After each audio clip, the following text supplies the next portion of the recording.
웬델린 발미스터는 중세 판타지 세계의 마법을 사용하는 귀족으로 그의 강력한 마법을 사람들의 행복을 위해 사용합니다. 그는 밭에서 일하다가 잠시 쉬는 시간을 가지면 4명의 아름다운 아내와 함께 휴식을 취합니다.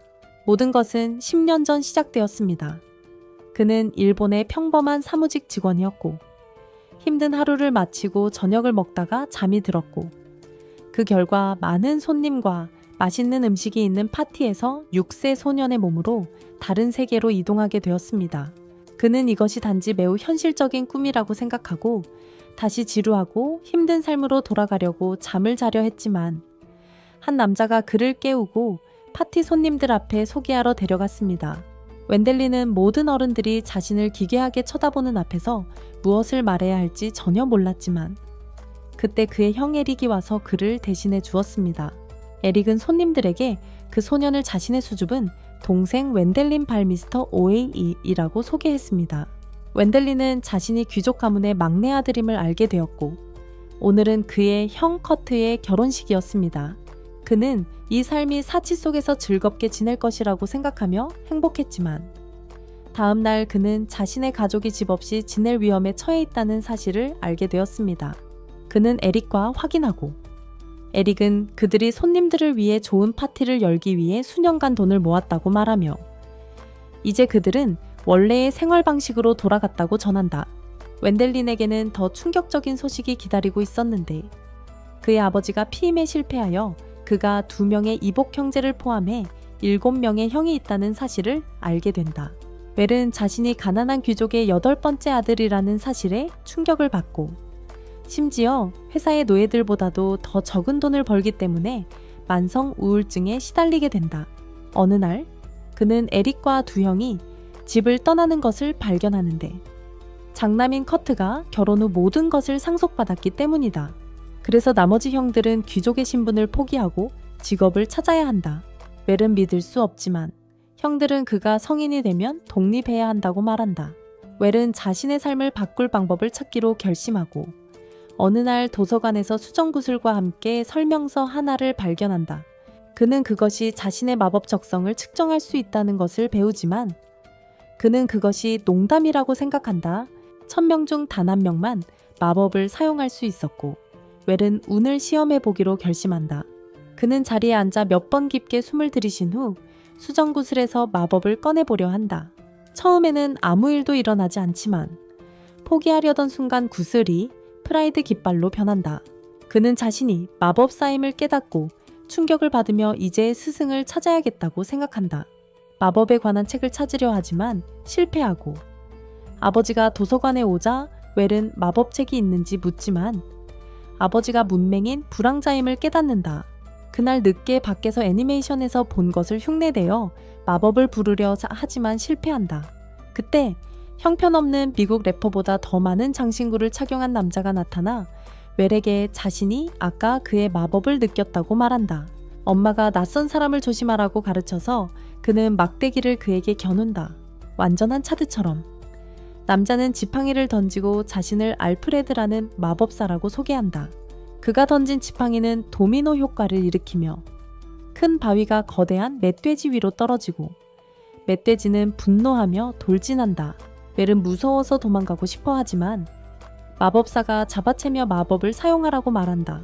알프레드는 그를 안내하며 만화를 순환시켜 강력한 바람을 일으켜 멧돼지를 밀쳐내게 한다. 웰은 이 장면에 충격을 받고 마법사가 그의 첫 주문을 사용했다고 축하한다. 멧돼지는 다시 공격하지만 이번에는 알프레드가 주도권을 잡고 손가락을 휙 움직여 바람 마법으로 멧돼지를 나무를 뚫고 날려버린다. 웰은 그의 힘의 위협을 느끼는 것 같지만 마법사는 그를 진정시키고 자신을 구톰의 전 궁정 마법사라고 소개한다. 그는 놀란 소년에게 자신보다 더 뛰어난 마법 능력을 가질 잠재력을 가지고 있다고 말하며 웰을 믿기 어려운 상태로 만든다. 그들은 숲에서 차를 마시며 앉아있고 웰은 생명이 없는 멧돼지가 마법사의 작은 주머니로 신비롭게 사라지는 모습을 보며 놀라서 눈이 휘둥그레진다. 알프레드는 자신의 마법 지식을 웰에게 전수하고 싶다는 의사를 표현하며 소녀는 혼란스러워한다. 마법사는 자신이 단지 자신의 마법 유산을 이어갈 가치 있는 제자를 원한다고 주장하며 웰에게 수업에 대한 대가가 필요 없다고 안심시킨다. 그것이 그가 듣고 싶었던 전부였고 그는 마법사의 제자가 되기로 동의한다. 알프레드는 그에게 마법을 비밀로 유지해야 한다고 경고하며 그렇지 않으면 문제가 생길 수 있다고 말한다. 그는 이것이 그와 그의 맏형 사이에 문제를 일으킬 수 있다고 설명하며 사람들은 마법 사용자가 다음 영주가 되기를 원할 것이라고 덧붙인다. 웰은 그 제안을 받아들이고 다음 날 아침 그의 훈련이 시작된다. 먼저 알프레드는 그의 마나 용량을 측정하고 싶어 하며 자신의 마나와 비교하기 위해 웰의 손을 잡고 그들의 마나를 상상하게 한다. 알프레드는 웰이 얼마나 빨리 배우는지에 감탄하며 웰은 자신보다도 더 큰 마나 저장량을 타고났다고 말한다. 그 후 며칠 동안 웰은 중급 마법 공부에 열심히 몰두하며 바위 더미의 불 공격을 실험한다. 알프레드는 진전에 만족하는 듯 보이며 대부분의 사람들이 이 수준에 도달하는 데 몇 달이 걸린다고 웰을 칭찬한다. 또한 알프레드는 젊은 제자에게 산나물을 친절히 나누어 주어 웰의 가장 가난한 가족을 돕는데 이로 인해 그의 형 커트는 매우 질투한다. 다음 날 웰은 알프레드의 지도 아래 하늘로 올라가 마법 추적 기술을 배운다. 눈을 감고 집중하며 새를 찾아내고 마법의 도움으로 돌을 빠르게 쏘아 점심을 잡는다. 알프레드는 다시 한번 웰의 능력에 말문이 막히고 함께 구운 새와 집에서 만든 와사비를 곁들여 식사를 즐긴다. 웰은 숲에서 재료를 모았다고 자랑스럽게 말하지만 알프레드는 음식 재료를 구하러 마법의 숲에 들어가지 말라고 조언한다. 그는 자신의 생명을 쉽게 앗아갈 수 있는 내면의 괴물들에 대해 슬퍼한다. 며칠 후 웰은 커트가 자신을 지켜보고 있다고 말하며 물 마법을 배운다. 알프레드는 웰이 마법사라는 것에 의심을 품고 자신의 지위를 잃을까 두려워하는 것 같다고 생각한다. 웰은 영주가 되는 데 관심이 없다고 주장하고 그의 스승은 그에게 모험가가 되라고 제안한다. 웰은 즉시 그 생각에 빠져들며 모험으로 가득한 자신의 미래를 상상하고 알프레드는 몰래 저주와 싸우며 목숨을 잃지 않으려 최선을 다한다. 그날 늦게 웰은 가족에게 모험가가 되겠다는 계획을 알리지만 아버지는 모험가 학교에 보낼 돈이 없다. 다음 날 웰은 대학 등록금을 위해 온리팬스를 시작하고 싶다고 알프레드에게 말하지만 알프레드는 온라인 활동 대신 상인 길드에 가입하라고 말한다.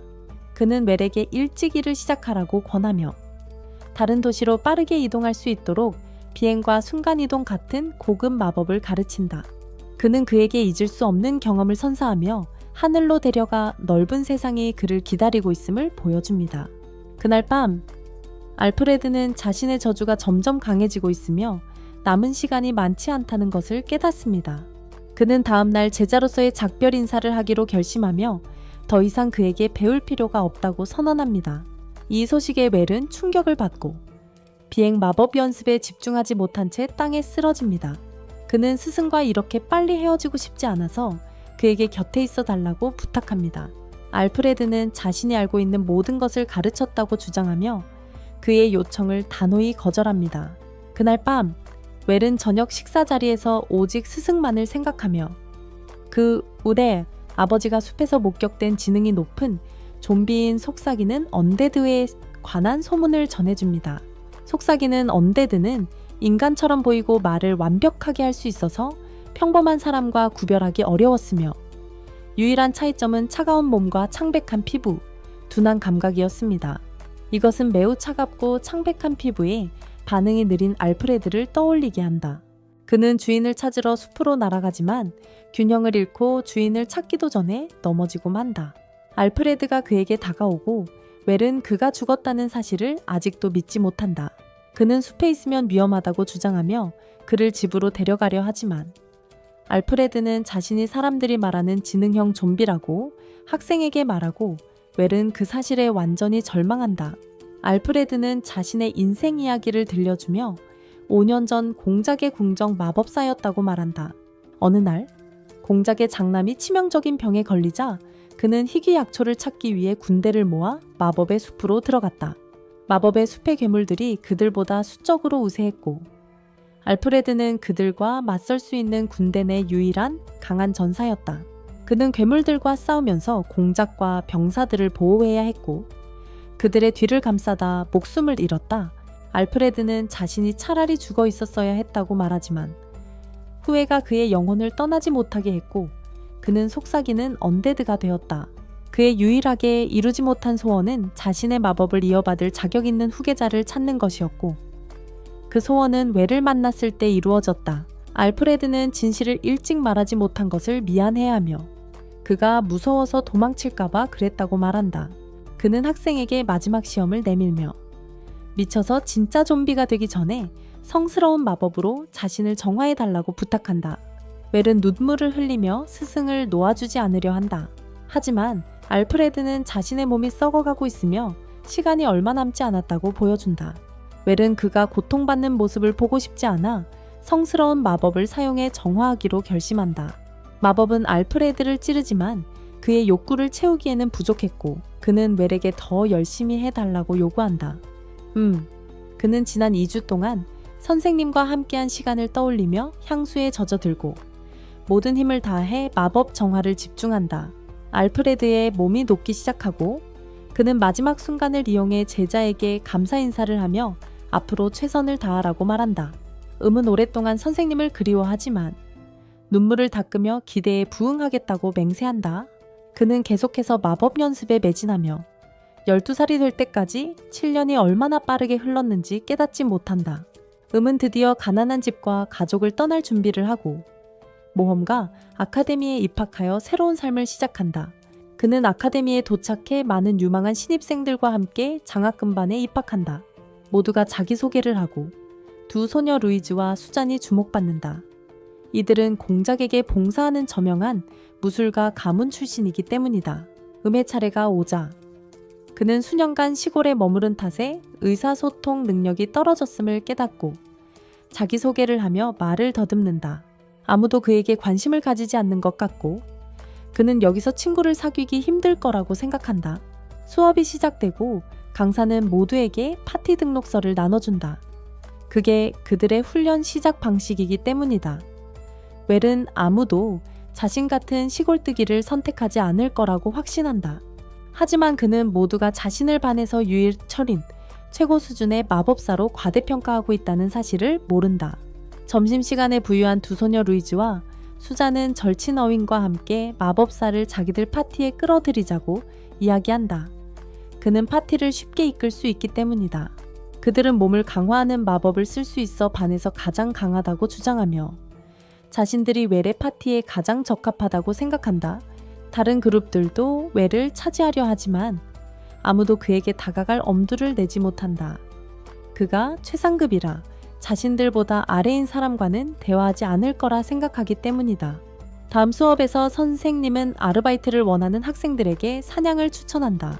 사냥이 가장 보수가 좋기 때문이다. 그는 혼자 가는 것은 위험하니 반드시 그룹으로 사냥하라고 조언한다.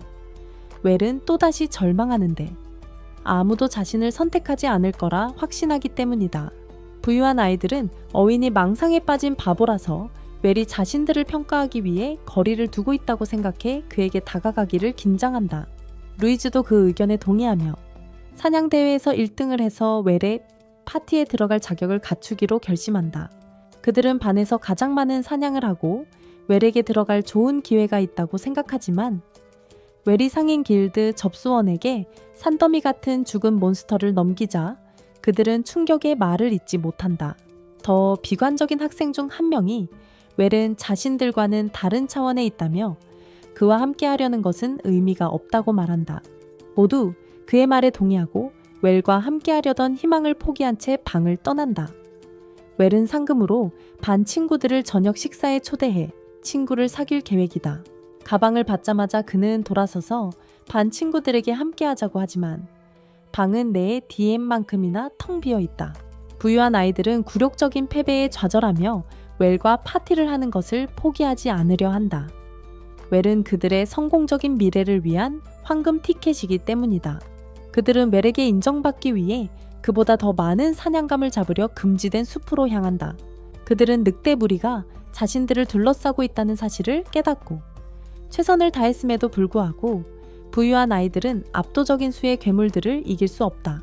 한 마리 늑대가 루이즈에게 기습 공격을 하고 에르윈이 그녀를 방어하지만 그 과정에서 부상을 입는다. 그들의 진영이 무너지자 모든 늑대가 그들에게 달려들어 콤보 공격을 시작하지만 다행히 웰도 그 지역에 있었고 그의 추적 기술로 동급생들의 위치를 감지했다. 그는 적절한 순간에 현장에 도착해 바위 기둥으로 모든 늑대를 처치한다. 웰은 세 사람을 구출하고 병원으로 데려가 그들은 그에게 부담이 되어 미안하다고 말하며 모두가 그를 자신들보다 훨씬 뛰어난 사람으로 생각했다고 전한다. 그는 마침내 그들이 자신을 너무 높게 평가하고 그 인정을 받기 위해 위험에 처했음을 알게 되지만 그들은 자신의 위치를 깨달았다고 주장하며 그가 팀원으로 삼기에 자격이 없다고 선언한다. 웰은 그들의 파티에 합류하고 싶어 하지만 그가 아무 말도 하기 전에 강사가 좋은 소식을 가지고 방에 들어와 학생들에게 공작이 그들의 반을 위해 정원 파티를 열었다고 전한다. 다음 날 그들은 아마드스 공작이 주최한 파티에 가고 공작은 모든 사람을 무시하고 웰을 보자마자 그에게 다가온다. 그들은 발미에스터 가문이 그의 신하라는 것에 대해 친근하게 대화한 후 웰을 개인적인 대화로 초대합니다. 웰은 여전히 낯선 사람의 집에 혼자 가는 것을 좋아하지 않아서 부유한 아이들이 그의 파티 멤버라고 말하며 그들을 데리고 갑니다. 저택 안에서 그들은 전 궁정 마법사 알프레드의 스승이었던 궁정 마법사 브란트를 만납니다. 웰은 이 사실에 충격을 받고 브란트는 그가 추적 마법의 전문가이며 알프레드가 12년 전 웰의 집 근처의 마법 숲에서 속삭이는 언데드가 된 이후에도 그를 지켜봤다고 설명합니다. 브란트는 알프레드가 7년 전에 세상을 떠났다는 것을 알고 있으며 그럴 수 있었던 유일한 방법은 그가 자신보다 더 강력한 제자를 찾고자 하는 소원이 이루어졌기 때문입니다. 모든 것이 웰을 가리키고 있으며 브란트가 그의 마법 주머니를 알아보자 웰은 자신이 알프레드의 제자라는 것을 부인할 수 없습니다. 마법사와 공작은 알프레드의 마지막 순간에 대해 들으며 감정이 복받치고 웰도 그를 기억하며 눈물이 맺힙니다. 아카다드, 그는 원정에서 가져온 많은 물품과 공작에게 돌려주고 싶은 주머니가 있다는 것을 회상합니다. 웰이 물품을 돌려주는 동안 부자아이들은 밖에서 그를 기다리고 있고 방금 들은 슬픈 이야기를 아직 믿지 못하고 있습니다. 이로 인해 그들은 자신들처럼 웰도 재능이 있지만 마다이가 아니기 때문에 후계자가 될 수 없다는 것을 깨닫게 됩니다. 수분이가 달려와서 갑자기 파티에 초대했다고 사과합니다. 부자아이들은 그가 자신의 힘을 이용하려고 파티에 참여하고 싶었던 것이라고 말했지만 이제는 그것이 공정하지 않다는 것을 깨달았다고 합니다. 웰은 신경 쓰지 않는다며 함께 있으면 재미있을 것 같아서 참여하고 싶다고 답합니다. 처음에는 세 사람이 그의 이유에 충격을 받았지만 곧 웃으며 웰을 친구로 받아들입니다. 공작은 그들의 대화를 방해하며 물품을 돌려준 것에 대해 웰에게 1000골드 코인을 보상으로 줍니다. 모두가 충격을 받고 웰은 조금 늦게 깨닫습니다. 게다가 브란트는 그에게 알프레드의 저택과 재산도 물려받았다고 말하며 그날 저녁 크고 위협적인 집으로 이사합니다. 그는 이 집이 혼자 살기에는 너무 크다고 생각해서 친구들을 초대해와 함께 살기로 결심한다. 몇 달이 지나고 여름 방학 때 웰은 친구들을 데리고 그의 형 에릭의 결혼식에 참석한다. 그들은 마법 비행선을 타고 여행하는데 루이즈는 결혼식에서 귀족들의 관심을 끌기 위해 레이디 가가처럼 옷을 입고 어윈은 비행선을 처음 본 원시인처럼 겁에 질려 있다. 브란트도 함께 있는데 그는 비행선에서 제공되는 무료 음료를 마음껏 즐긴다. 그는 어윈에게 비행기가 떨어지지 않을 거라고 말하지만 곧 비행선 옆에 검은 구름이 보이자 말을 취소한다. 그는 웰에게 구름을 가리키고 거대한 해골용이 나타나 모두를 깜짝 놀라게 한다. 나머지 승객들은 카렌으로 변해 선장을 만나 이번 사건에 대해 이야기하자고 요구하지만 부조종사는 위대한 마법사 브란트가 언데드 용을 물리치는 데 도와줄 것이라고 말한다.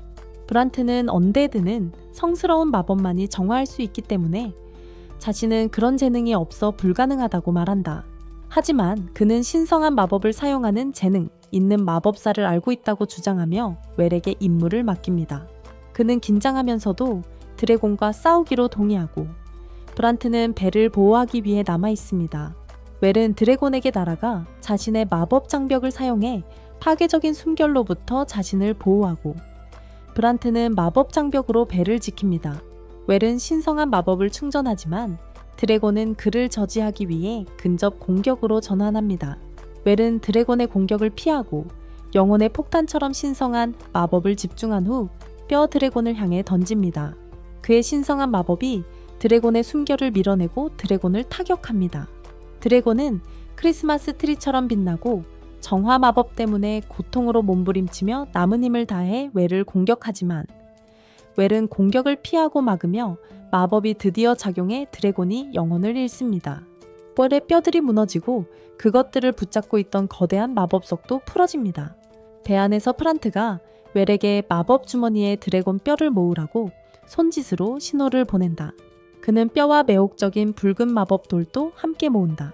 웰이 배로 돌아오자 모두가 생존을 축하하며 파티를 벌이지만 그는 이 일 이후 며칠 동안 쉬고 싶어 한다. 곧 브란트의 옛 모험 파트너 아르투로가 나타나 웰에게 쉴 기회가 없을 것이라고 말한다. 라는 친구를 보고 놀라며 웰에게 소개하고 그들은 모험 시절에 대해 이야기한다. 다음날 배가 수도에 도착하고 브란트는 착륙하자마자 즉시 도망가며 아르투로에게 아이를 돌보라고 맡긴다.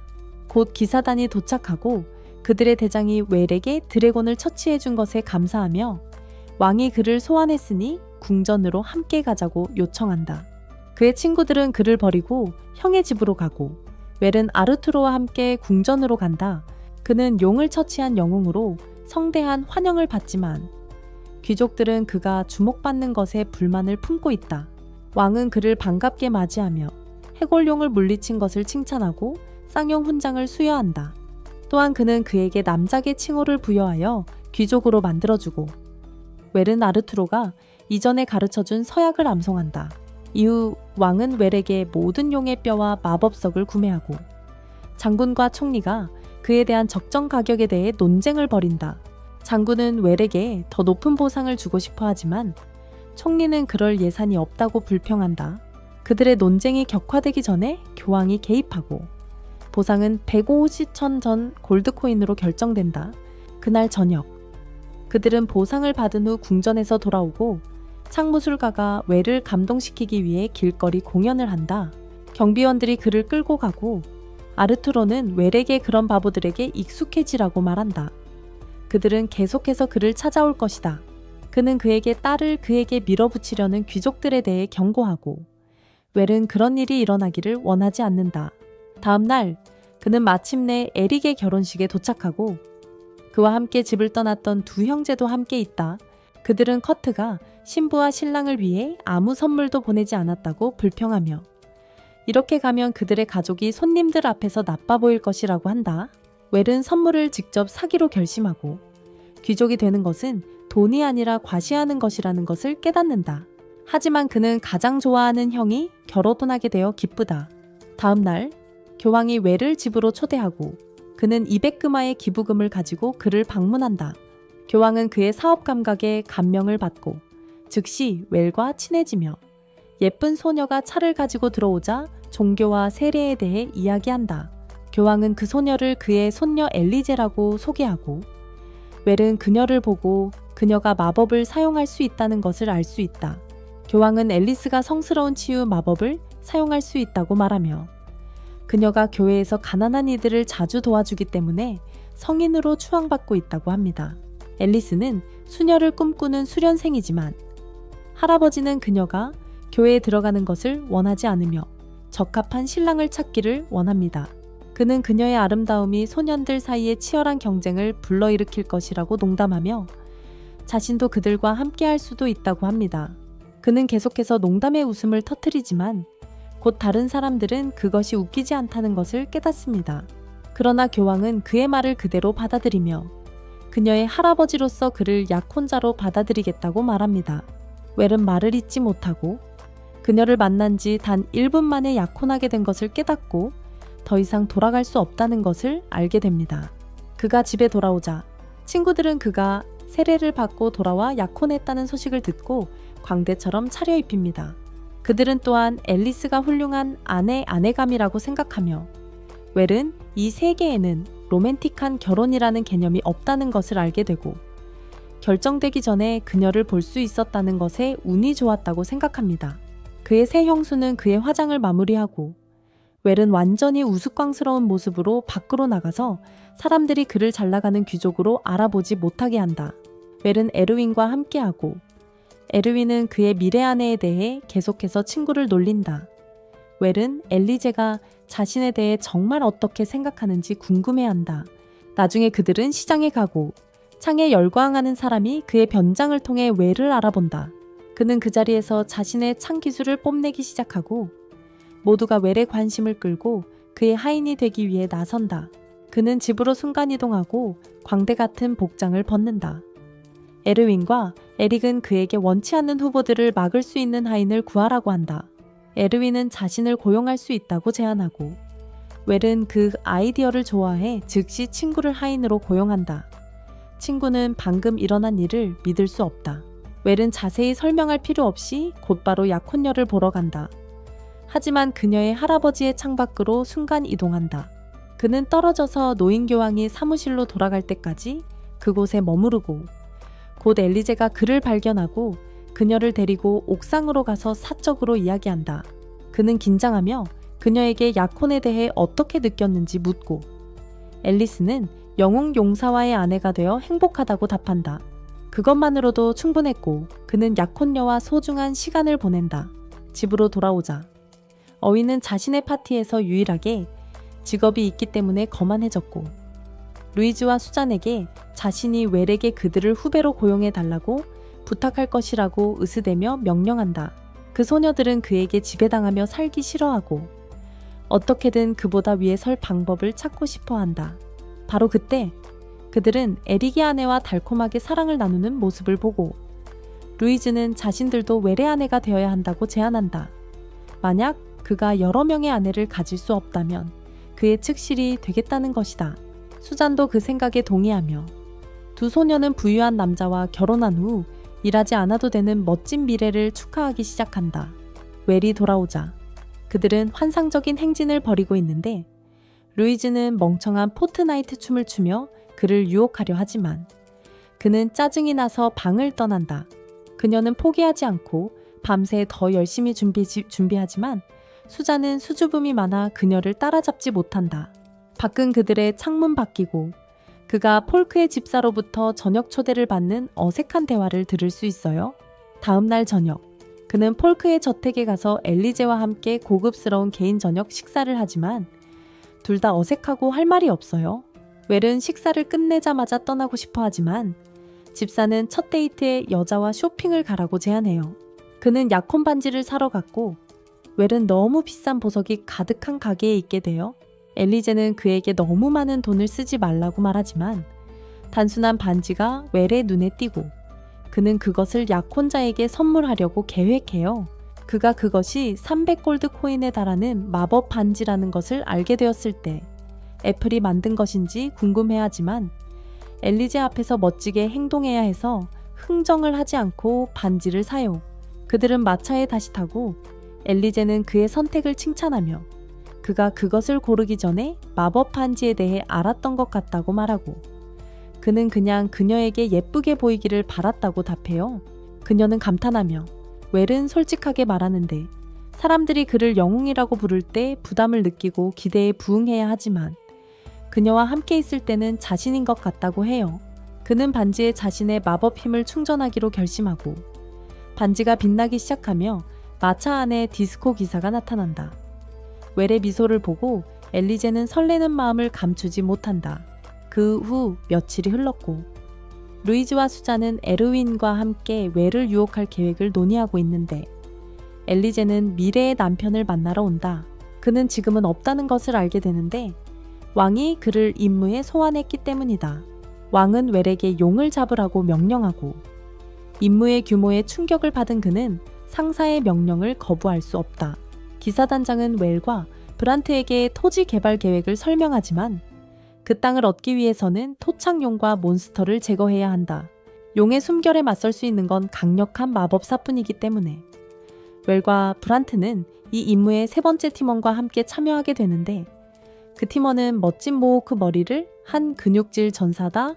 웰은 열정적으로 용을 사냥하는 99레벨의 외향적이고 헬스광인 그를 보고 오싹함을 느낀다. 그는 그 근육질 남자가 전사라고 생각했지만 브란트는 그 남자가 궁전 마법사 암스트롱으로 탱크 같은 체격을 가진 인물이라고 말한다. 그들은 암스트롱의 인도로 즉시 드래곤의 위치로 날아가 그곳의 군대와 합류한다. 곧 웰의 일행도 이 임무에 대해 알게 되고 드래곤이 처리된 후 그 지역의 작은 괴물들을 처치하기 위해 전투에 참여하라는 임무를 받는다. 이번 임무를 위한 웰의 임시군대는 그의 눈에 띄고 싶어하는 모든 전사들로 구성되며 에르윈이 마지못해 그들의 지휘관이 된다. 웰이 도착한 후 그들은 군사기지에 도착하고 곧 엘리제가 치유사로 합류하지만 그녀는 이미 드래곤과 싸우러 간 약혼자를 볼 수 없다. 웰, 브란트, 그리고 암스트롱은 드래곤의 소굴에 있으며 암스트롱의 큰 포효로 인해 소굴이 무너진다. 드래곤이 깨어나 분노로 가득 찬 포효를 내지르며 웰의 머리카락이 곤두선다. 암스트롱은 마법을 사용해 파워 레인저로 변신하며 전투를 시작한다. 그는 마법 갑옷을 입고 거대한 망치를 소환하여 드래곤을 가격하고 땅에 내던진다. 브란트는 웰에게 큰 녀석의 마법이 다 떨어지기 전에 제 역할을 하라고 말하고 아머스트롱이 드래곤을 고정시키는 동안 강력한 바람 마법으로 드래곤을 죽인다.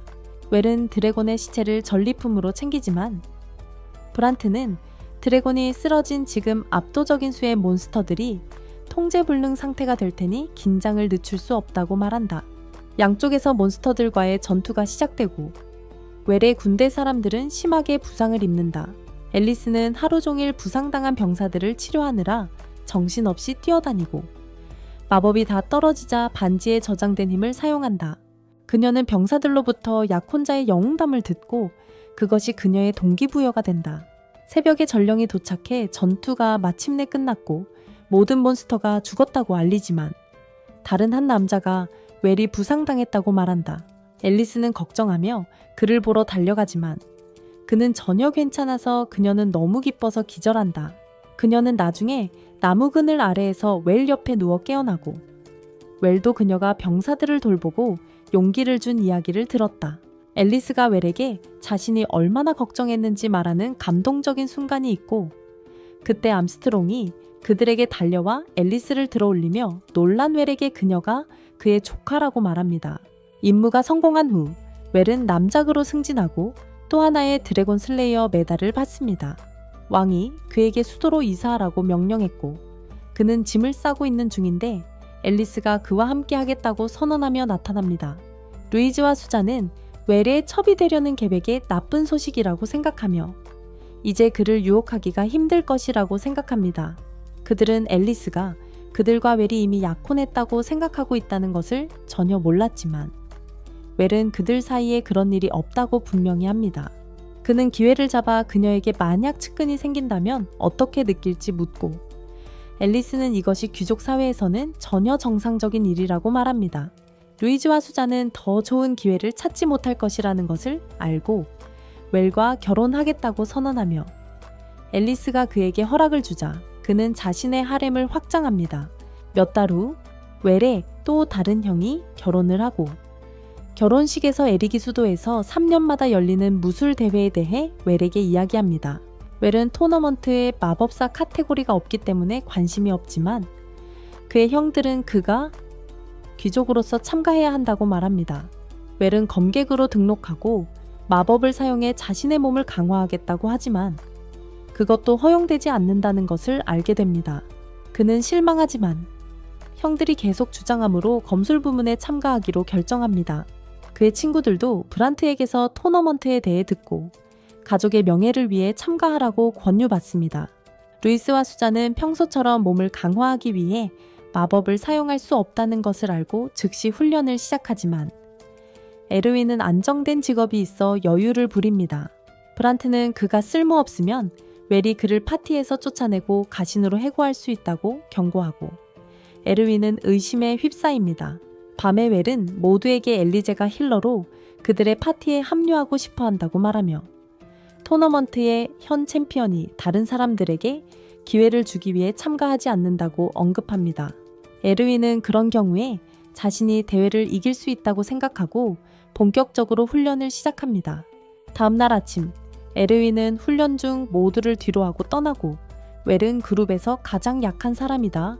그는 달리기와 턱걸이를 잘하지 못하고 심지어 검도 제대로 사용하지 못해 훈련을 포기한다. 그의 친구들은 매일 연습을 계속하지만 웰이 레잉링 챔피언이 다시 토너먼트에 참가한다고 말하자 에르윈은 우울해지고 의욕을 잃는다. 그는 포기하고 싶어지고 루이스와 수잔이 그를 부르려 해도 훈련을 중단한다. 웰과 이야기를 나누러 갔을 때 그는 엘리제가 약한 체격으로 그들의 파티에 방해가 되지 않기 위해 비밀리에 열심히 훈련하고 있었다는 사실을 알게 된다. 이것은 에르윈에게 필요한 동기부여를 주고 그는 다시 열심히 훈련하기 시작한다. 드디어 토너먼트 날이 오고 웰의 첫 번째 경기는 방어 챔피언이자 마법 대장과의 대결이다. 웰은 이길 희망이 없다는 것을 알기에 최소한 관중 앞에서 수치스럽지 않기를 원한다. 전투가 시작되고 마법 선장이 그의 검 손잡이로 그를 한순간에 기절시킵니다. 그리고 웰은 부끄러움도 없이 마법사 친구들에게 돌아갑니다. 그곳에서 그는 약혼자와 함께 차를 마시며 친구들이 싸움을 마치기를 기다립니다. 모두 웰과 싸우고 루이즈는 예선 준결승에서 패배한 후 처음으로 돌아옵니다. 수잔은 예선 결승 라운드에 진출했으며 그녀의 상대는 항상 웰의 관심을 끌고 싶어하는 창 광신자입니다. 그는 소녀를 이겨서 웰의 옷 속으로 아니면 그의 파티에 들어가려 합니다. 수잔은 그가 자신보다 훨씬 강하고 능숙하다는 것을 깨닫고 빠르게 패배하여 친구들에게 돌아옵니다. 그녀는 웰에게 로데리라는 다재다능한 창 광신자에 대해 이야기하고 싶어 합니다.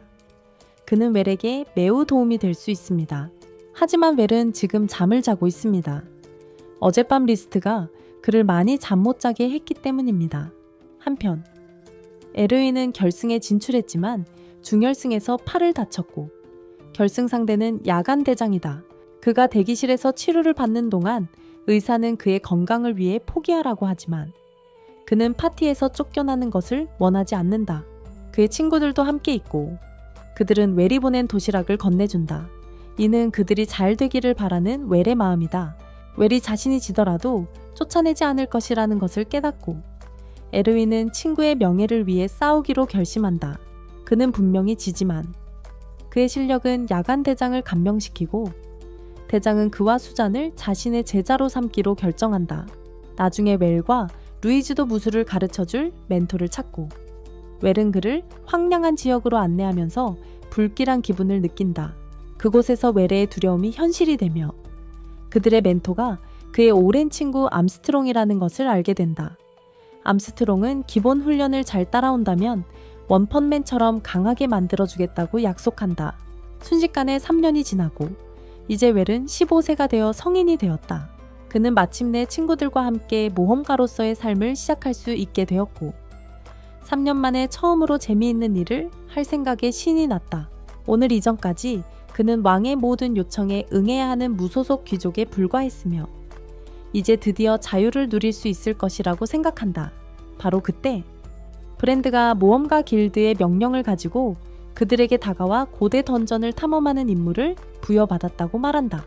브랜드는 임무가 위험하기 때문에 그들의 조언자로 활동할 것이며 몇 년 전 드래곤을 처치했던 장소로 웰과 그의 일행을 데려간다. 그는 깊은 구덩이를 보여주고 그곳에 많은 그룹이 던전을 탐험하기 위해 보내졌지만 아무도 이곳에서 돌아오지 않았다고 말하며 안으로 안내한다. 길드는 그 안에 드래곤이 있다고 추정했다. 그래서 그들은 웰의 일행을 드래곤 파괴자라고 불렀지만 아이러니하게도 모두 드래곤을 두려워하며 웰 뒤에 숨는다. 수비는 문을 발견하고 바닥에 마법진이 있는 빈 방으로 들어간다.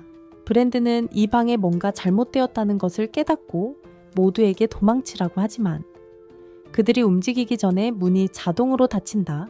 바닥에 그려진 마법진이 활성화되어 그들을 제자리에 가두고 한 명씩 텔레포트 시킨다. 다행히도 그들은 모두 같은 장소, 즉 던전의 맨 아래에 도착한다. 브란트는 고대 문명의 함정에 대해 들어본 적이 있는데 그 함정은 침입자들이 몬스터와 싸우면서 지상으로 올라가게 만든다고 생각하며 이번도 같은 경우라고 본다. 루이즈는 웰에게 그냥 여기서 텔레포트 하자고 하지만 웰은 출발지와 목적지를 명확히 알지 못하면 텔레포트 마법이 작동하지 않아 할 수 없다고 말한다. 앨리스가 텔레포트 충격에서 회복한 후 파티는 옛 방식대로 계단을 이용해 던전을 올라가기로 한다. 그들은 골룸 병사들로 가득한 거대한 방에 도착하고 문이 닫히자 골룸 군대가 깨어나기 시작한다. 웰은 화려하게 한 방에 날려버리고 싶어 하지만 친구들이 그를 말리며 보스와 싸울 때를 위해 힘을 아끼라고 한다. 그들은 훈련의 성과를 보여주기로 하고 바람 마법으로 골룸의 공격을 막아내며 웰에게도 같은 방법을 쓰라고 말한다. 수자는 골룸들의 우두머리를 쓰러뜨리고 그들을 혼란에 빠뜨린다. 루이즈는 마법 충격파로 범위 피해를 입히고 어윈은 앞으로 돌진해 적들을 쓸어버린다. 그들은 마침내 방 안의 모든 골룸을 물리치고 이곳에 먼저 왔던 모험가들의 유해를 발견한다. 루이즈는 예민한 감각으로 계단 쪽에서 나는 소리를 듣고 확인하러 가는데 위층에서 더 많은 골룸들이 다가오는 것을 발견한다. 웰과 그의 일행은 쉴 틈 없이 다시 전투에 돌입한다. 수많은 전투가 같은 방식으로 이어지고 그들은 쉬지 않고 골룸들과 싸움을 계속한다. 끊임없는 전투와 거의 없는 휴식이 모두에게 큰 부담이 되어 매 층마다 지쳐간다. 그럼에도 불구하고 그들은 계속 올라가며 매 층마다 골룸 무리를 물리치고 결국 빈 홀에 도착한다.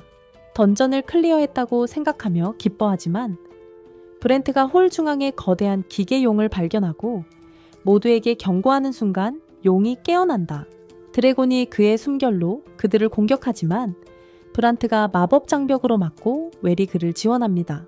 그와 동시에 골룸의 병사들이 뒤쪽 입구에서 나타나 수잔을 찔렀습니다. 보스 전투가 시작되며 에르윈과 루이스가 골룸들과 싸우고 알리스는 수잔을 치유하며 두 마법사가 드래곤의 치명적인 숨결을 막습니다. 웰은 그들의 마법이 오래가지 않을 것임을 알고 있으며 드래곤을 빠르게 무찌르기 위해 힘을 합치는 계획을 제안합니다. 브란트는 동의하고 그의 모든 힘을 웰의 몸에 집중시켜 강력한 마법 광선을 발산하여 드래곤의 숨결을 밀어냅니다. 브란트는 곧 마법이 바닥나 쓰러지지만 드래곤과 혼자 싸우고 있는 웰에게서 자신의 이전 제자의 모습을 봅니다. 그 후 얼마 지나지 않아 웰도 힘을 잃기 시작하고 패배의 맛을 보려는 순간 알리스가 그에게 달려와 특별한 마법을 사용할 것이라고 말하며 얼굴이 붉어집니다. 그녀는 갑자기 그에게 키스하고 그의 체력과 마법을 회복시키지만 그 과정에서 모든 에너지를 소모하고 기절합니다. 웰은 그녀를 붙잡지만 곧 자신이 사랑의 힘으로 터보 차지되었음을 깨닫고 그의 마법 광선이 용의 숨결을 압도해 머리를 맞춰 회로를 파괴하고 비활성화시킨다. 보스가 쓰러지자 골렘 병사들도 움직임을 멈추고 웰은 친구들과 승리를 축하하기도 전에 쓰러진다. 친구들은 웰과 앨리스를 화장실로 데려가고 여자아이들은 앨리스가 웰을 치료하기 위해 키스할 필요는 없었고 죽을지도 모른다는 생각에 그냥 키스하고 싶었을 뿐이라고 말한다. 곧 어윈이 루이즈와 수잔을 데리고 와서 신나는 무언가를 보여주려 하고 너무 피곤해 그의 허튼 소리를 받아줄 기운이 없었지만 그들은 그와 함께 간다. 웰은 그들의 소란에 깨어나 약혼녀도 일으켜 세우고 그들은 옆방 도서관에 있는 브란트에게 간다. 브란트는 고대 문명의 위대한 마법사가 이 던전을 자신의 유산을 받을 자격이 있는 사람을 찾기 위한 시험으로 만들었다는 사실을 알아냈다. 웰은 왜 그렇게 정교한 시험을 만들어 그것을 보호할 만큼 가치 있는 것이 무엇인지 이해하지 못하지만 친구들이 바로 그것을 보여주려 한다. 그들은 웰을 7대의 고대 마법 비행선이 있는 경납고로 데려가는데 이 비행선들이 대부분의 현대 마법 기술의 기반을 이루고 있다. 브렌트는 이 발견이 세기의 발견이라고 말하며 그들이 수백만 개의 금화를 보고 있었다고 한다. 비록 그것이 저가품이라도 그때 어윈이 레버를 당겨 경납고 밖으로 나가는 문을 열고 모두가 감옥을 뒤로하고 떠나게 되어 기뻐한다. 고드웰과 그의 일행은 왕 앞에 나아가 던전에서 발견한 모든 것을 그에게 바친다. 왕은 그들이 발견한 모든 것을 사들이고 마법 길드는 강제 텔레포트 원을 구매한다. 이제 보상금을 받을 시간이고 총리는 말을 더듬으며 웰 일행 모두가 이 임무를 성공적으로 완수한 대가로 200만 골드를 받게 될 것이라고 선언한다. 왕국에 당장 현금이 없어서 20년에 걸쳐 분할 지급될 예정이고 웰은 내야 할 세금을 생각하며 공황 발작을 일으킨다. 이 많은 돈으로 그는 수도를 떠나 옛 저택이 있는 학원 도시로 이사 가기로 결심한다. 웰은 자신의 계획을 암스트롱에게 말하고 암스트롱은 그의 미래를 응원하며 행운을 빈다.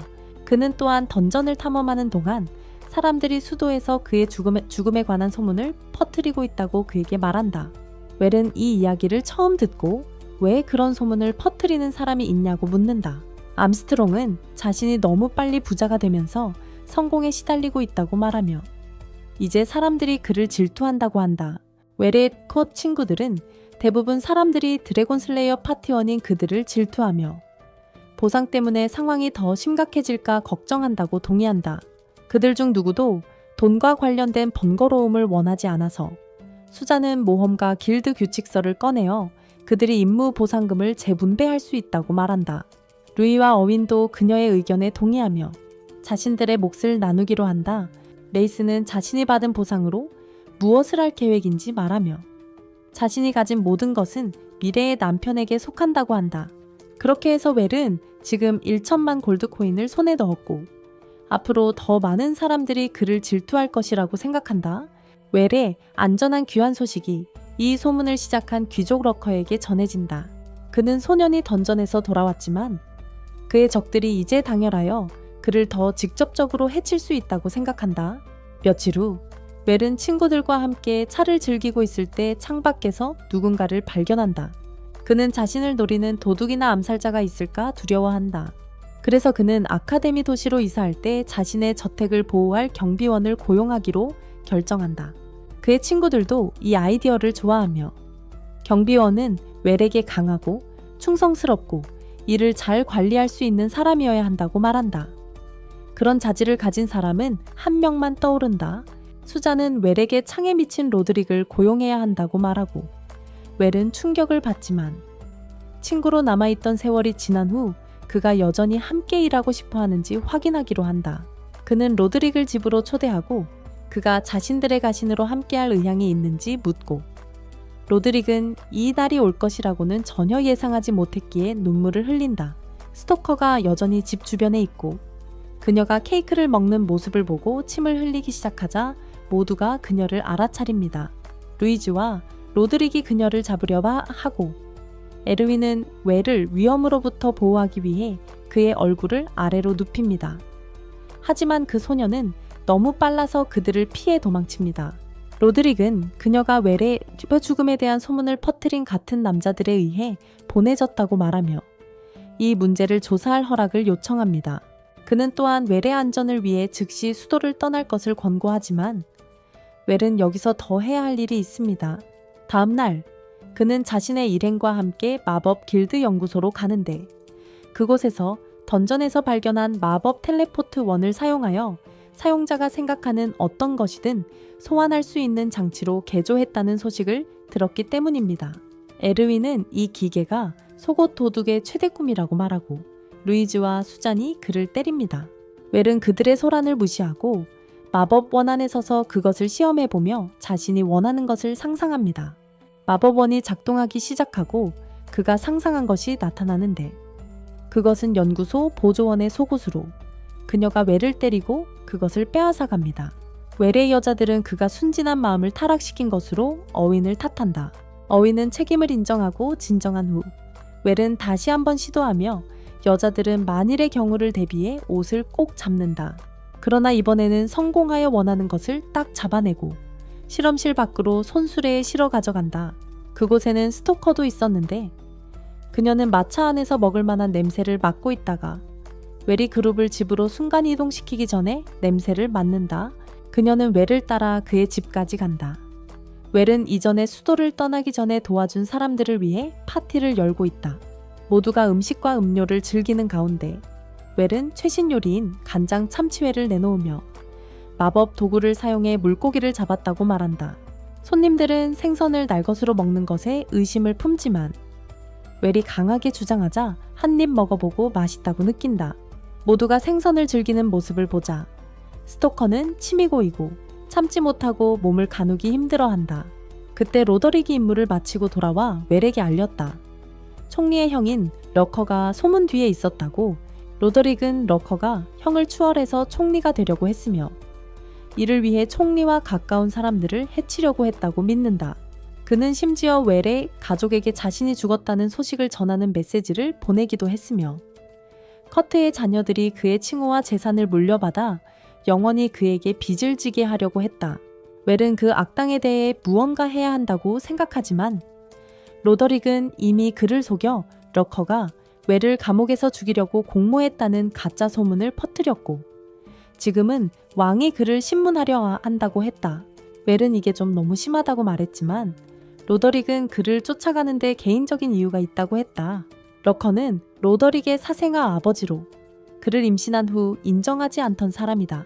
로더릭은 그의 아버지가 확실한 깡패라는 것을 알고 있으며 그래서 그를 가장 먼저 조사하기로 결심했고 그의 추측은 맞았다. 그들이 각자의 가족 문제를 이야기하는 동안 앨리스가 참치를 들고 와서 스토커는 더 이상 배고픔을 참지 못하고 있다. 그녀는 큰 소리로 문을 두드리고 모두는 침입자를 막기 위해 경계태세를 갖추지만 문을 찢으며 집에 들어오자 모두는 너무 놀라 아무것도 할 수 없다. 그녀는 거침없이 우물 쪽으로 향하고 에드우드가 말리려고 하자 그를 땅에 밀쳐 넘어뜨린다.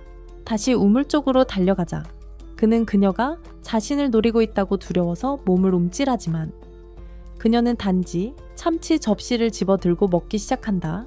바로 그때 장군이 와서 딸의 무례한 행동에 대해 사과하며 그녀를 윌마라고 소개한다. 그녀는 지난 며칠 동안 우물을 조사해서 그가 자신을 잘 먹일 수 있는지 확인했다고 말하며 그는 그녀의 시험에 통과했다고 한다. 윌마는 주저하지 않고 두 번째 접시를 달라고 요청하며 아버지는 그녀의 영원한 배고픔에 대해 설명한다. 비란트는 그 소녀가 영웅 증후군에 시달린다고 말하는데 이는 항상 몸에 마법이 흐르고 있어 놀라운 힘을 발휘하지만 동시에 엄청난 칼로리를 소모한다는 의미다. 윌마는 이를 증명하듯도 홀로 참치 한 마리를 들고 와서 쉽게 두 조각으로 부셨다. 그래서 그녀는 계속 먹어야 하고 장군은 그녀를 경호원이나 아내로 삼으면 그 비용을 감당할 수 있다고 생각한다. 이것은 앨리스와의 약혼보다 더 갑작스러운 일이고 웰은 평범한 모험가로 살아가며 작은 동물을 사냥할 것이라고 주장한다. 그는 그렇게 강한 경호원이 필요 없다고 말하지만 장군은 그가 평범한 모험가처럼 살지 않을 것이라고 말한다. 그는 정보원들로부터 아마드스 공작이 그의 영토에서 그에게 괴물을 사냥하게 할 계획이라는 소식을 들었고 윌마가 그의 파티의 완벽한 추가 멤버가 될 것이라고 한다. 공작은 그의 정보망에 놀라고 나서 웰에게 솔직하게 말하며 임무를 맡아달라고 요청한다. 한편 루커가 웰의 죽음 소문에 대해 웰의 집으로 보낸 전령이 쿠르트와 그의 아내 아멜리에게 도착했다. 그들은 웰의 죽음 소식에 충격을 받고 편지에는 루커가 쿠르트의 자녀들이 웰의 칭호와 재산을 상속받아 그의 파벌에 합류하기를 원한다고 적혀 있다. 이 소식은 쿠르트에게 기분 좋은 충격이었고 그는 이 기회를 듣고 웃기 시작한다. 그러나 아멜리는 창밖에서 무언가를 보고 비명을 지르고 커트도 그것을 확인하기 위해 시선을 돌린다. 그가 밖을 내다보자마자 유령을 본 듯 창백해지며 충격을 받는데 그곳에는 웰과 그의 일행만이 있다. 그들은 영지의 영주와 공작의 계획에 대해 논의하고 브란트는 웰의 아버지와 대화를 나눈다. 그는 15년 전 이전 공작이 이끄는 원정대가 마법의 숲으로 떠났던 사건을 이야기하기 시작하는데 그때 2,000명의 병사들이 모두 죽었다. 웰의 아버지도 그 사건을 알고 있으며 그 역시 공작을 돕기 위해 병력을 보냈었다. 브란트는 그 모든 죽은 병사들이 좀비로 변했고 웰과 그의 팀은 그것들을 정화하러 왔다고 말한다. 커트는 돈이 없는데도 태도가 매우 거만하며 이 일에 대해 아무 도움도 제공하지 않겠다고 말한다. 브란트는 필요 없다고 말하며 그들은 임무의 조건을 논의하러 왔을 뿐이라고 하고 커트는 자신의 땅에서 일한 대가로 그들에게 곡물을 바치라고 요구한다. 그는 마을 촌장에게 수수료의 표준 비율을 묻고 30세트라는 답을 듣고는 그들의 몫의 50%를 요구합니다. 그의 동생 허머는 커트에게 그렇게 비열하게 굴지 말라고 설득하려고 하지만 그들도 지역에서 온 고인의 소지품을 회수할 수 있다고 말합니다. 커트는 50% 이하로는 절대 내려가지 않겠다고 고집하며 그들의 가난한 병사들은 회수할 가치가 있는 것이 아무것도 없었고 이미 장례식이 치러졌다고 말합니다. 엘리제가 에반을 방해하며 고인의 영혼들이 여전히 그들의 몸에 갇혀있고 그들이 해방되지 않으면 평화를 이룰 수 없다고 말하며 그들을 위한 제대로 된 장례식을 진행하겠다고 제안합니다. 커트는 그런 필요가 없다며 엘리제를 장례식의 잔치를 노리고 있다고 비난합니다. 에르윈은 이전에 커트의 헛소리를 들으면서 참아왔고 마침내 그에게 태도를 조심하라고 화를 냅니다. 커트는 그를 조롱하며 그의 하인들이 모두 이런 불량배들이냐고 묻고 에르윈이 형의 목을 부러뜨리기 직전까지 겨우 그를 제지합니다. 그는 커트의 간섭에 더 이상 참을 수 없게 되어 진정한 영주인 아버지를 향해 돌아서 협상에 대해 묻습니다. 커트는 배제된 것에 격분하여 다시 화를 내고 이번에는 루이즈와 수잔이 그에게 귀족에게 말할 때 목소리 톤을 조심하라고 말한다. 이로 인해 그는 더욱 분노하고 자신의 형이 과거의 독성 고객들과 같다고 생각한다. 나중에 멜과 그의 일행은 하몬과 그의 아내 마를레나와 저녁을 먹는데 마를레나는 웰에게 그가 유명한 용사 커트로서 명성을 얻은 후 정신이 이상해졌다고 말한다. 그 이후로 그는 편집증에 시달리며 웰이 자신의 영토 권리를 훔치려고 한다고 생각한다. 다른 사람들은 저녁을 즐기지만 하모니 브렌트에게 술을 권하려 할 때 그는 거절하고 가져온 견과류만 먹는다. 나중에 마를레나는 웰에게 조부의 유품을 가져다 달라고 요청하는데 그는 탐내며 최선을 다하겠다고 약속한다. 그녀는 그에게 고마움을 표하며 바보 같은 커트 대신 차기 군주가 되라고 말하고 다른 사람들이 어떻게 생각하든 신경 쓰지 않는다. 웰은 이것이 그의 스승이 경고했던 불편한 계승권 다툼임을 깨닫고 일이 끝나는 대로 집을 떠나고 싶어 한다. 다음 날 그는 임무를 시작하고 유령들로 하여금 놀이터에 모욕을 던지며 조롱하기 위해 마법의 숲으로 간다. 알레이스는 그런 어리석은 모욕이 효과가 있을지 묻고 브란트는 좀비들은 바보지만 조롱당하고 있다는 것을 알기 때문에 효과가 있다고 확신한다. 곧 하늘이 어두워지고 좀비들이 사방에서 나타난다. 앨리스는 마법진이 그려진 천을 꺼내고 그녀와 윌은 그 안에 마법을 쏟아부어 정화 장벽을 만든다.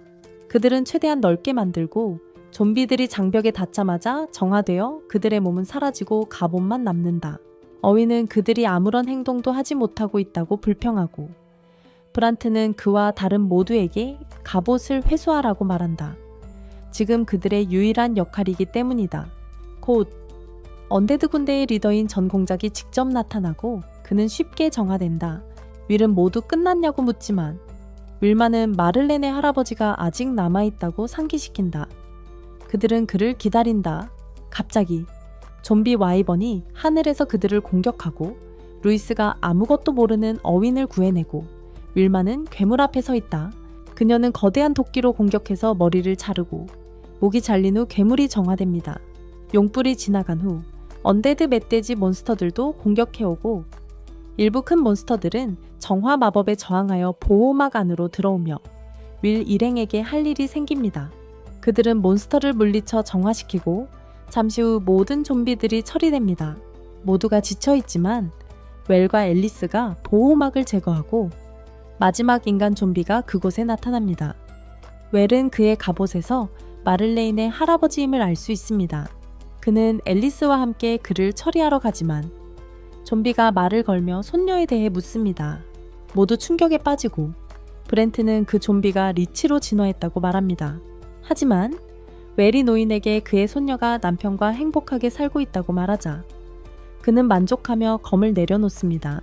그는 저항하지 않고 앨리스가 그를 정화하며 갑옷도 남기지 않고 사라집니다. 웰은 군인들의 소지품을 마을로 가져가고 사람들은 고인의 유품을 받으며 감정이 복받칩니다. 사람들은 웰에게 감사하지만 그때 커트가 나타나 모든 갑옷은 사람들이 울음을 그친 후 그에게 반환되어야 한다고 선언합니다. 그는 모든 것을 녹여서 발전을 위한 도구를 만들고 싶어하며 사람들은 고인의 대신 갑옷을 묻게 해달라고 애원합니다. 커트는 무례하게 거절하고 웰은 형에게 맞서 그가 너무 지나치고 있다고 말합니다. 커트는 죽은 평민들보다 땅의 발전이 더 중요하며 그를 위해 철이 필요하다고 답합니다. 웰은 그가 철이 필요하다면 자신의 주머니에 있는 철 조각을 가져가고 마을 사람들을 내버려 두라고 말합니다. 커트는 깜짝 놀라 땅에 쓰러지지만 그의 부하들이 이제 무엇을 해야 할지 묻자 웰이 마을을 떠날 때까지 기다리라고 지시합니다. 웰은 다음날 수도로 돌아가 군인의 갑옷을 아마드스에게 전달하고 아마드스는 고인의 가족에게 소지품을 반환할 것이라고 하지만 시간이 좀 걸릴 것이라고 말합니다. 그때까지 웰은 자신의 마을에서 대기하라는 명령을 받는다. 웰은 그곳에서 한순간도 보내고 싶지 않지만 명령을 따라야 하고 심지어 스란트도 그에게 어린 시절 집에서의 시간을 즐기라고 말한다. 그는 텔레포트로 집으로 돌아가고 마을 촌장은 그를 다시 보자 놀라며 내일 열리는 대규모 장례식에 그의 일행을 초대한다. 장례식에서 아마드스는 유명한 사제로서 전사들을 위해 기도한다. 마을 사람들은 그녀에게 고마워하지만 커트가 조문하러 오지 않는 것에 분노한다. 나중에 마을 사람들은 파티를 열어 모두 즐기지만 브랜드는 여전히 술을 거부하고 견과류를 계속 먹는다. 곧 커트의 아내 아멜리와 아이들이 장례식장에 와서 기도를 드리고 웰은 그의 형수와 인사한다. 조카들은 용 사냥꾼 삼촌 이야기를 듣고 매우 신나하며 그가 어떻게 해냈는지 알고 싶어 한다. 웰의 친구들은 아이들을 즐겁게 해주기 위해 연극을 준비하기로 한다. 어윈은 뼈용 역할을 맡고 루이즈는 브란트 역할을 하며 수자는 주인공인 웰 역할을 맡는다. 연극이 끝난 후 웰은 조카들에게 과자를 대접하고 잘 자라고 인사한다. 그 후 마을 촌장이 웰을 따로 불러 대부분의 사람들이 원하니 다음 영주가 되어달라고 요청한다. 웰은 당황하며 그것은 커트의 출생 권리라 자신은 할 수 없다고 말하지만 촌장은 웰이나 현 영주에 신경 쓰지 않고 그들의 통치 아래서는 이 땅의 미래가 없다고 주장한다. 웰은 애초에 영주가 되고 싶지 않고 모험가로 살고 싶다고 말하지만 촌장은 그의 가신 로데리히가 이런 일을 처리하는 데 능숙해 웰이 원하는 대로 자유롭게 할 수 있을 것이라며 안심시킨다. 그는 소년에게 전폭적인 지지를 약속하며 심지어 왕궁에서도 웰이 이 땅을 맡기를 원한다고 말한다. 촌장이 말을 마치자마자 브란트가 나타나 아무 말도 듣지 않고 모든 것을 추리해낸 그의 날카로운 지혜를 칭찬한다. 그는 왕이 실제로 웰이 이 지역을 맡아 새로운 영주가 되기를 원한다는 것을 확인해준다. 브란트는 웰을 데리고 따로 계획에 대해 이야기하며 이전 왕들이 이 지역을 오랫동안 개발하고 싶어 했지만 이곳 영주들은 모두 평범하고 무능했다고 말한다. 커트는 인간 중에서도 가장 무능했고 게다가 쓰레기 같은 놈이었기에 왕은 엄격한 조치를 취할 수밖에 없었다. 하지만 웰의 아버지에게 머리 모양을 바꾸라고 직접 명령할 수는 없었기에 그는 신뢰하는 신하들과 함께 계획을 세웠다. 그들은 커트를 미치게 만들어 웰을 공격하게 한 뒤 그를 제압하고 체포하려 한다. 현 영주는 자신의 머리 모양 문제에 책임을 지고 사임하여 웰이 새로운 영주가 될 길을 열어줄 것이다. 공작은 언데드 정화 임무가 있었기에 진짜 계획을 실행하기 위한 완벽한 미끼가 되었다. 웰은 왜 이전에 이 사실을 말하지 않았냐고 묻자 브란트는 다 알았어도 결과는 똑같았을 것이라 답한다. 웰은 이 계획이 위험할 수 있다고 말하지만 브란트는 모두를 주시하며 문제 없도록 하고 최상의 컨디션을 유지하기 위해 며칠간 술도 끊었다고 확신시킨다. 웰은 영주가 되는 것에 대해 여전히 확신이 없지만 브란트는 그에게 이 지역을 발전시킬 수 있는 권력, 영향력, 그리고 돈이 있으며 이 역할에 가장 적합한 사람은 없다고 말합니다. 다음 날, 웰은 친구들에게 궁전의 계획에 대해 이야기하고 그들은 그것이 좋은 생각이라고 생각하며 웰에게 고민하지 말고 평소처럼 명령을 받아들이라고 제안합니다. 곧 아멜리와 그녀의 아들들이 웰을 방문하고 멋진 마법사 삼촌인 그는 물방울과 미니 무지개를 만들어 멋진 묘기를 보여줍니다. 웰의 친구들은 순진한 아이들이 아버지가 자신의 자리에서 물러나면 귀족 칭호를 잃고 심지어 추방당할 수도 있다고 생각하며 안타까워합니다.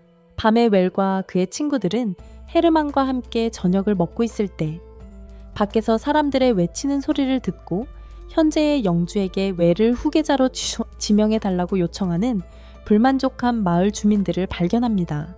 그들은 이미 커트의 불공정한 통치에 지쳐있기 때문에 처벌을 두려워하지 않습니다. 그들이 이 문제에 대해 그렇게 진지하게 생각하는 모습을 보고 웰은 그들에게 시간을 달라고 요청하고 그들이 내일 떠날 것이라는 소문을 들었기 때문에 그가 더 오래 머물 것이라는 사실에 놀랍니다. 브래드는 마을 수장이 이 일의 배후에 있다는 것을 깨닫고 그를 만나서 다른 사람의 계획에 간섭하는 것에 대해 조심하라고 경고합니다.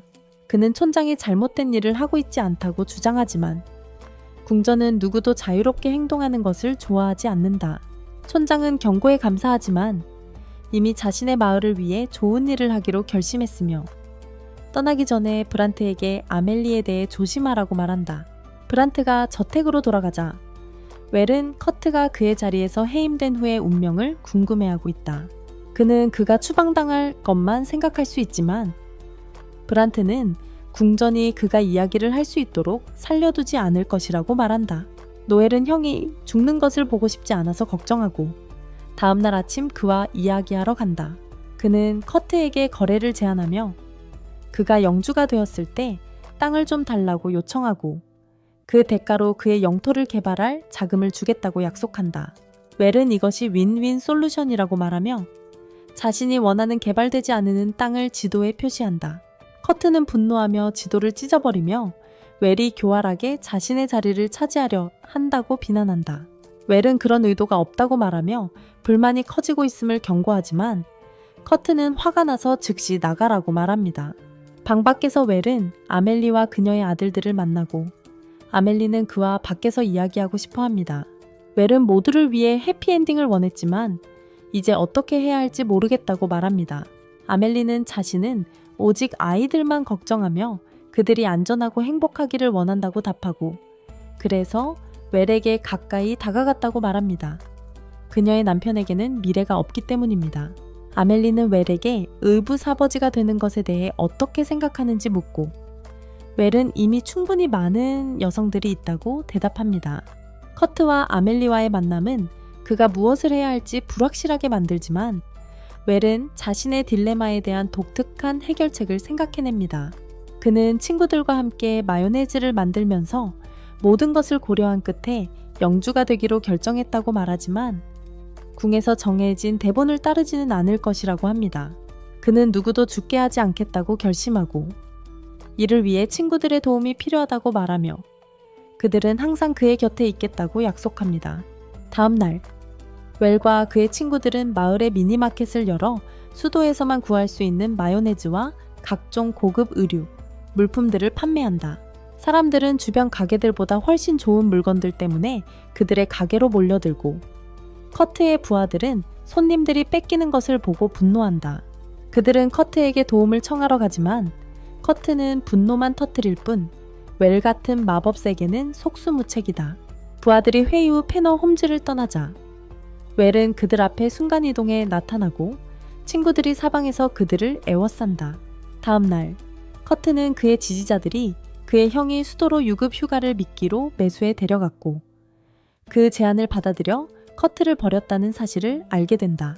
웰은 수도를 방문해 로데리히에게 형의 정치적 세력을 줄이기 위해 지지자들을 빼앗을 계획을 말하고 함께 아파트를 구경하러 간다. 웰은 에밀리와 그녀의 두 아들에게 평화로운 집을 선물하고 싶어 한다. 그가 영주가 된 후 커트는 교회로 보내어 궁전의 영향력 밖에서 살게 할 계획이다. 하지만 그들은 러커가 사악한 계획을 세우고 있다는 사실을 모르고 있으며 그는 커트에게 마법사 형제와 맞서기 위한 선물을 보낸다.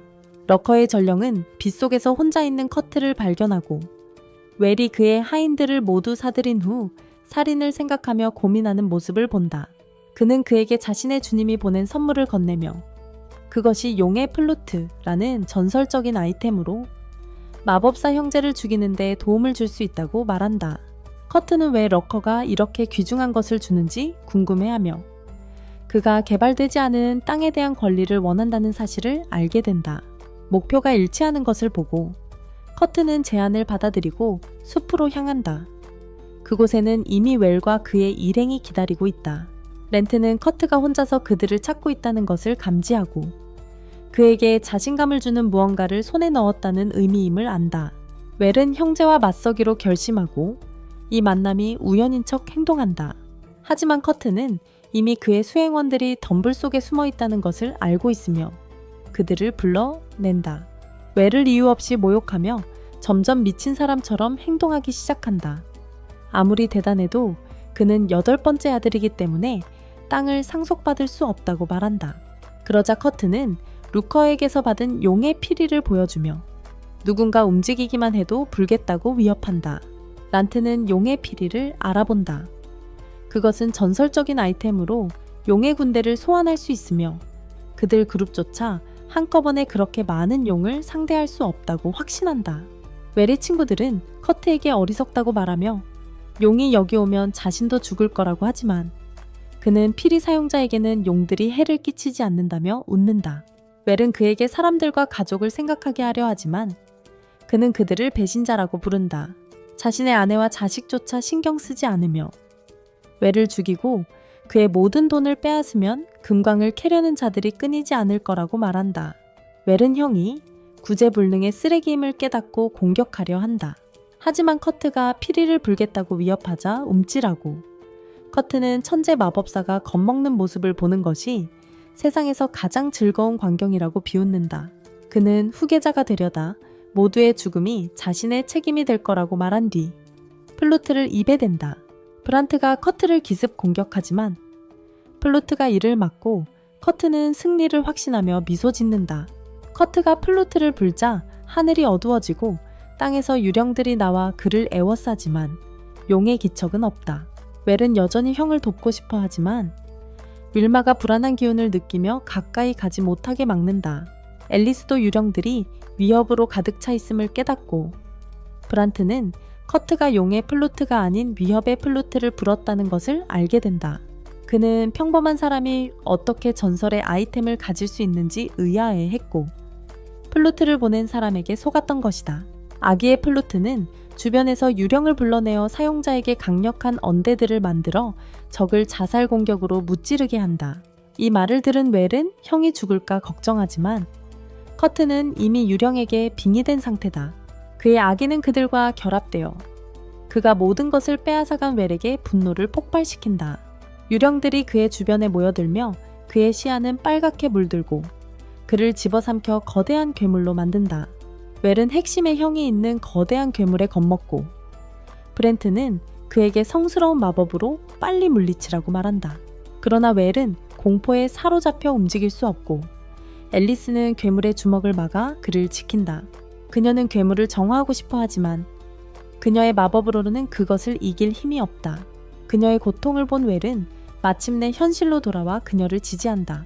그는 지금은 형을 구할 방법이 없다고 판단하고 평화롭게 보내주는 것이 최선이라고 생각한다.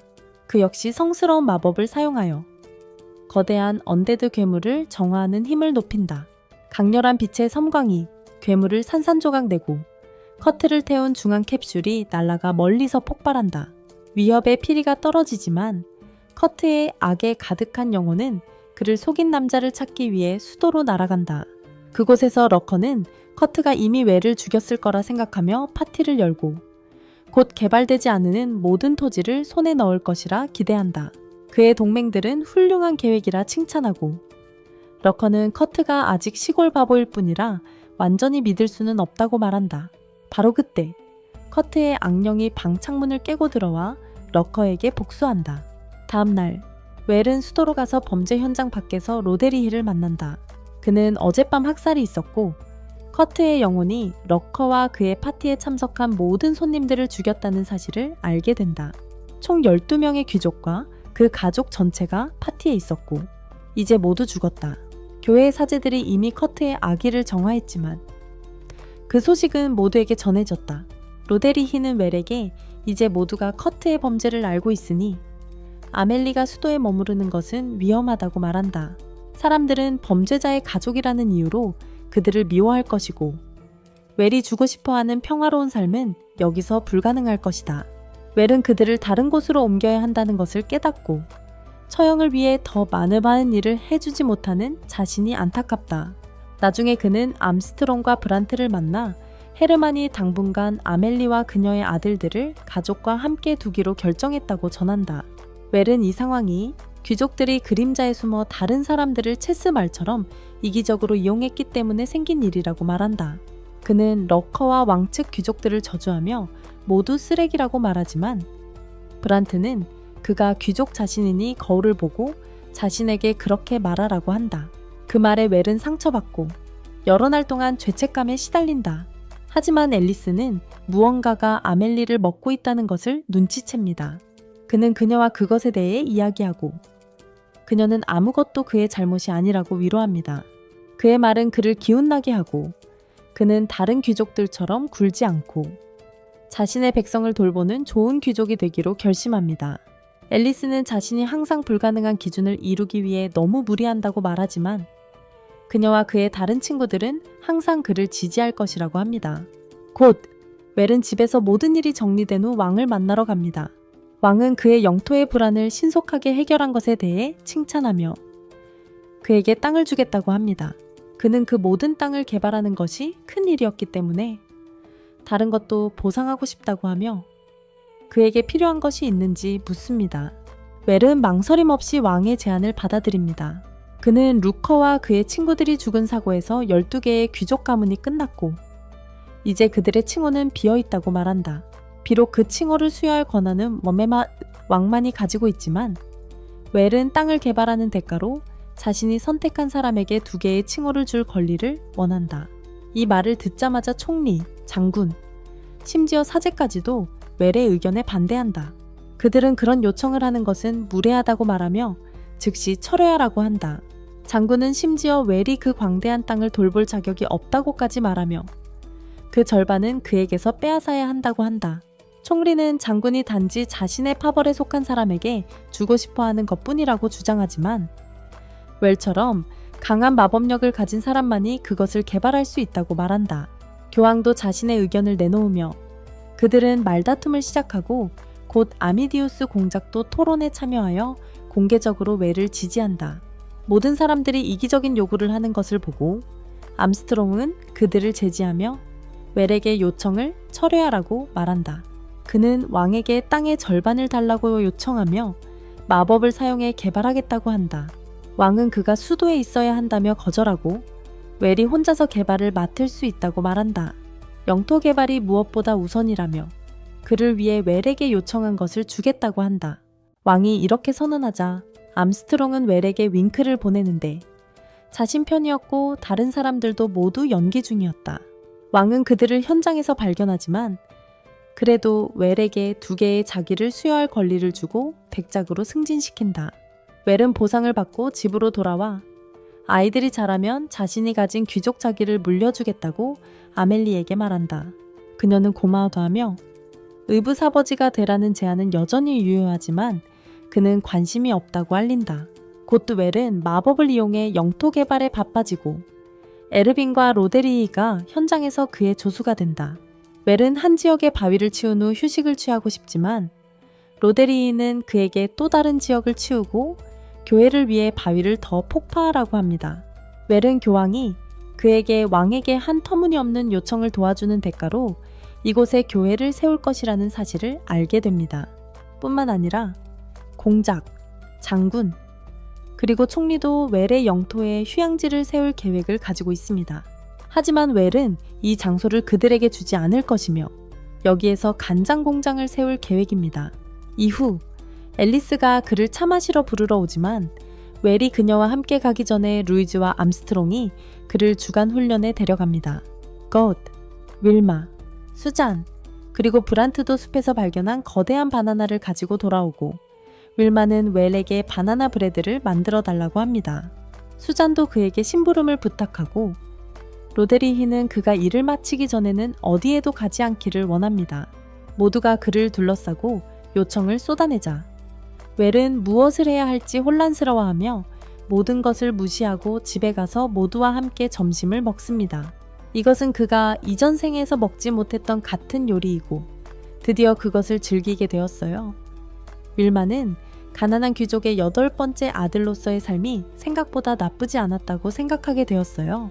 이 영상은 여기까지입니다.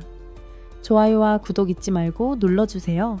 다음 영상도 화면에서 확인하세요.